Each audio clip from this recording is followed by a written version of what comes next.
So I've been asked, what does crying look like? And the commentator is referring to Sumerian, the language of Sumerian. And considering this is in reference to this Sumerian logogram, meaning tears, I'm going to go ahead and assume that we're talking about tears as in to weep, because that's different to cry out, right?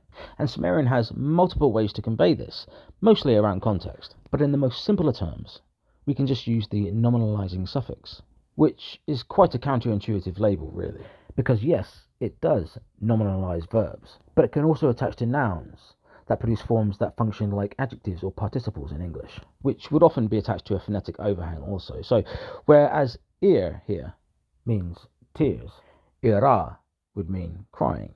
Similar to how we just add ing on the end of cry, right? That is the simplest way we could express that. However, in practice, it's always a little bit more complicated than that. So here is a real world example. And in typical Sumerian fashion, they are always a little bit dramatic. And so with a direct translation, this would be like the child who found tears. But the smooth idiomatic translation would be like the crying child.